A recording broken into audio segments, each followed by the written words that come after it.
Me llamo Beatriz Morales. Tengo 41 años, soy contable auditora.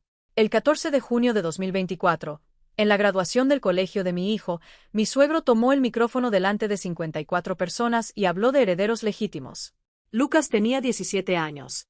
Escuchó de pie, con las manos en los bolsillos, sin moverse. Lo que ocurrió después, Roberto no lo vio venir. Conocí a Andrés en 2012, en una empresa de consultoría financiera donde los dos éramos analistas junior. Era meticuloso, callado, del tipo que revisaba 2 veces antes de firmar. Nos casamos en abril de 2014. La boda fue en Sevilla, en el hotel donde sus padres celebraban todo desde hacía 30 años. Roberto, mi suegro, era dueño de una empresa de distribución logística fundada en 1987. 32 empleados. Almacenes en 3 provincias. Era el tipo de negocio que se construye despacio y se protege con celo. Roberto hablaba de él en cenas, en reuniones familiares, en cualquier momento en que hubiera 2 personas escuchándole. Esto lo construí desde cero, decía. Y va a quedarse en la familia. Con la familia no me incluía a mí. Lo entendí en la tercera cena de Navidad, cuando repartió copias del organigrama de la empresa entre sus hijos y sus cuñados y a mí no me pasó ninguna. Andrés me miró desde el otro lado de la mesa. Yo alcancé el pan. Ernestina, mi suegra, era más sutil. No excluía. Organizaba. Organizaba los sitios en la mesa, los planes de verano, las conversaciones de sobremesa, de manera que yo siempre quedaba en el perímetro. Beatriz es muy trabajadora, decía cuando alguien preguntaba por mí, como si eso fuera todo lo que había que decir. En enero de 2017 adoptamos a Lucas. Tenía 6 años. Llegó con una mochila naranja, 2 camisetas dobladas con cuidado y una manera de mirar las habitaciones antes de entrar que nunca se le fue del todo. El primer domingo que lo llevamos a casa de mis suegros, Roberto lo saludó desde el sofá sin levantarse. El niño, lo llamó. No Lucas. Ernestina le ofreció galletas y le preguntó si le gustaba el fútbol. Lucas dijo que no sabía. Ernestina asintió y volvió a la cocina. Esa misma tarde, mientras Andrés hablaba con su padre en el estudio, Ernestina me dijo en la cocina, mientras secaba un vaso, Beatriz, entiendo que queríais una familia. Pero las cosas de Roberto son para los suyos. Espero que lo comprendas. Lo dijo con voz amable, sin levantar los ojos del vaso. No respondí. Doblé el trapo de la cocina y lo dejé sobre la encimera. 3 semanas después, el padre de Andrés llamó a su hijo por teléfono a las 9:17 de la mañana. No sé todo lo que dijeron. Sé que Andrés entró en la cocina cuando colgó, se sentó, y me dijo, mi padre quiere que el porcentaje de la empresa que me corresponde quede registrado solo a mi nombre, no como bien ganancial. Me miró. Dice que es por proteger el negocio familiar. Le pregunté qué pensaba hacer él. Dijo que necesitaba pensarlo. Esa misma semana llamé a la notaría de Gabriela Mora, con quien había trabajado en una auditoría de fusión 2 años antes. Concerté una cita para el martes siguiente, 14 de febrero de 2017, a las 11:30 de la mañana. Gabriela revisó nuestra situación en 40 minutos. Me explicó que en régimen de gananciales, si Andrés aceptaba la donación de participaciones bajo la condición de exclusión de gananciales, esas participaciones serían suyas y solo suyas en caso de separación. También me explicó que nada impedía que Andrés, en paralelo, tomara sus propias decisiones sobre lo que era suyo. Lo que Gabriela me dijo a continuación fue lo que cambió el ángulo de todo. ¿Vuestro hijo está adoptado?, me preguntó. Sí. Desde enero. Andrés tiene bienes propios además de las participaciones de la empresa familiar. Un piso en Málaga que heredó de su abuelo. Está a su nombre. Gabriela asintió despacio. Abrió una carpeta. Entonces Andrés puede, en cualquier momento, disponer de ese bien como considere, incluido dejárselo a su hijo. No dije nada. Apunté la fecha en el cuaderno que llevaba siempre.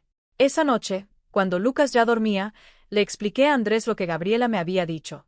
No como una estrategia, como información. Andrés escuchó con los codos en la mesa y la mirada en el mantel. A las 11:53 de esa noche dijo, quiero que Lucas tenga algo que sea suyo, que no dependa de lo que mi padre decida. 2 semanas después, Andrés fue solo a la notaría de Gabriela Mora. El 3 de marzo de 2017, a las 10 de la mañana, firmó un testamento en el que legaba el piso de Málaga a Lucas de forma directa, junto con el 23% de participaciones que él tenía en una pequeña sociedad de inversión que los dos habíamos constituido en 2015. Gabriela selló el documento.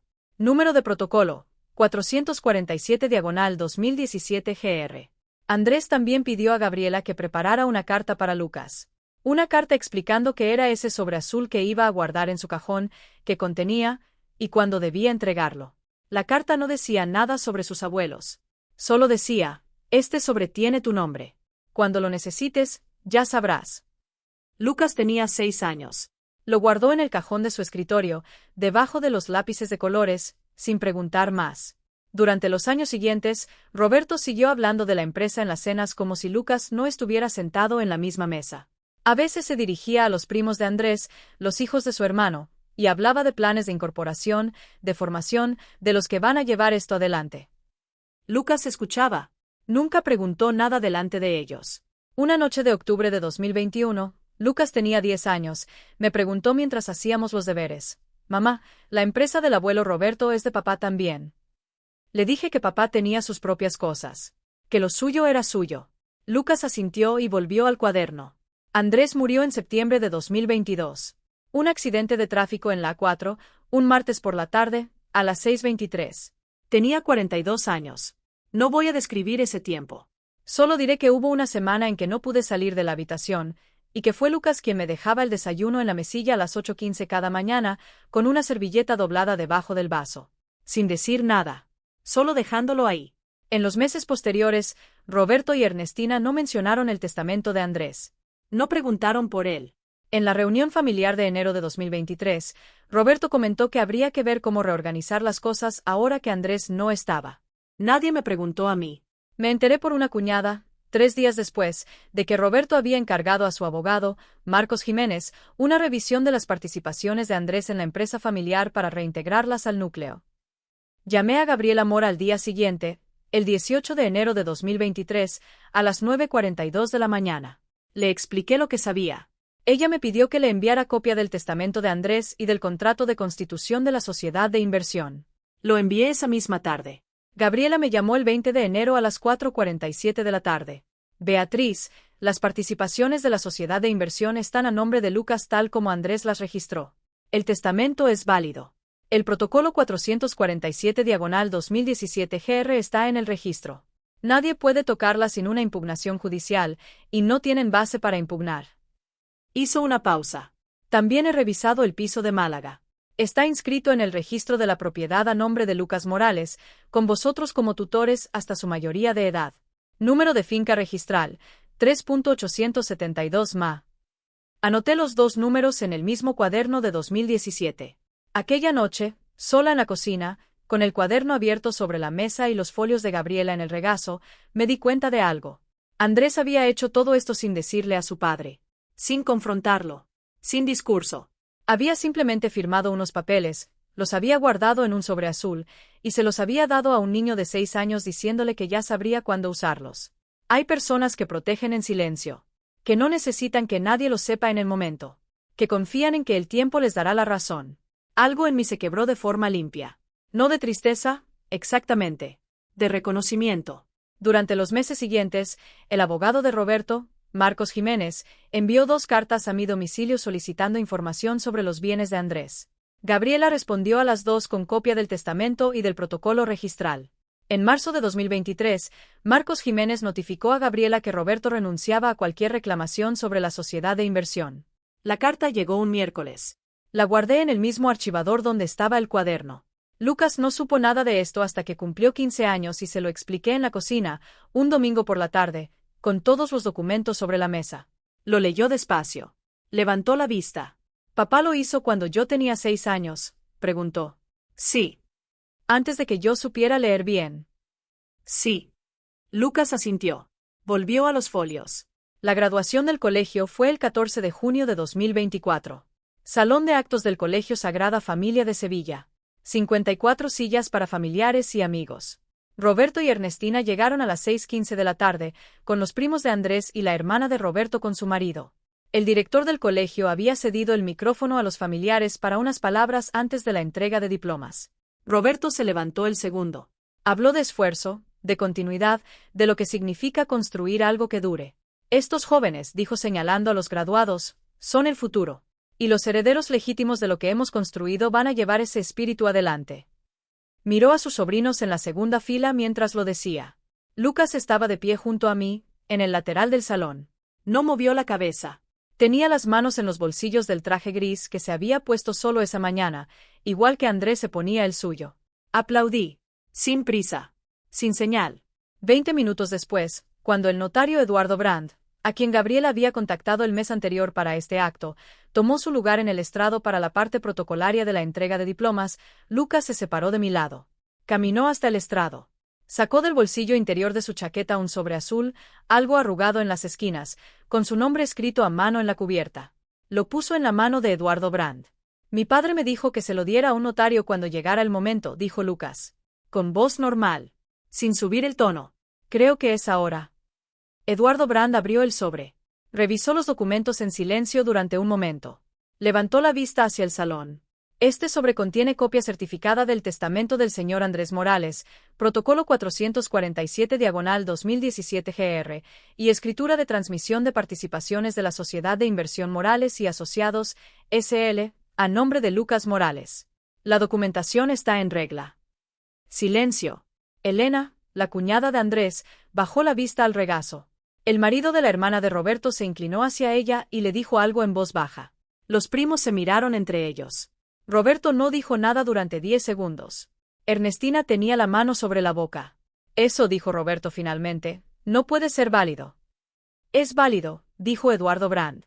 Está registrado desde el 3 de marzo de 2017. El señor Andrés Morales lo firmó ante notario con plena capacidad. Ese niño no es. Es el titular, dijo Brand. Solo eso. Lucas volvió a mi lado. Se colocó junto a mí. No miró a su abuelo. Yo tampoco. La entrega de diplomas continuó 17 minutos después. Lucas recogió el suyo con las dos manos, como hacía desde pequeño con todo lo que recibía. Yo lo vi desde las sillas y no hice nada con las manos. Las tuve quietas en el regazo, una sobre la otra. Salimos del salón a las 8:47 de la tarde. Roberto no nos habló. Ernestina me tocó el brazo en el pasillo, solo un segundo, y luego lo soltó sin decir nada. Condujimos a casa. Lucas pidió que paráramos en la panadería de la esquina. Compró 2 ensaimadas. Llegamos a las 9:23. Puse el agua a calentar. Lucas puso las ensaimadas en el plato de siempre, el azul con el borde blanco que usaba Andrés los domingos. ¿Papá sabía que iba a ser hoy?, preguntó Lucas mientras esperábamos. No podía saber cuándo, dije. Pero sabía que llegaría. Lucas partió la ensaimada por la mitad y me dio la parte más grande. En las semanas siguientes recibí 3 mensajes de Roberto. El primero decía que esto no quedaba así. El segundo llegó 5 días después y pedía una reunión. El tercero, en agosto, decía que su abogado había revisado la documentación y que habría que hablar de la gestión. Gabriela respondió al abogado el 9 de septiembre de 2024, a las 10:15 de la mañana, con una carta de 2 páginas confirmando que Lucas Morales era titular legítimo de las participaciones y que cualquier contacto futuro debía hacerse a través de ella. No respondí los mensajes de Roberto. Los leí y los archivé. El piso de Málaga sigue a nombre de Lucas. Las participaciones también. Eduardo Brand certificó la recepción y validez del sobre el mismo día de la graduación, con sello notarial número 1-139/2024-C. Lucas cumplirá 18 años en marzo. Entonces podrá gestionar todo directamente. Hay personas que no necesitan estar presentes para ganar. Que dejan todo en orden, en silencio, con la firma puesta en el sitio exacto, y confían en que quien viene después sabrá qué hacer con ello. Andrés lo sabía. Y Lucas también lo supo, desde los 6 años, sin que nadie se lo tuviera que explicar 2 veces. Esa es mi historia. Un sobre azul con el nombre escrito a mano. 17 años y las manos quietas en los bolsillos. Y un notario que leyó la primera línea y no necesitó decir nada más. Si hubieras estado en ese salón cuando Lucas puso el sobre en la mano del notario delante de Roberto, ¿tú qué habrías hecho? Deja un comentario, dale a me gusta, suscríbete al canal y activa la campanita para no perderte la próxima historia. Nos vemos en la próxima.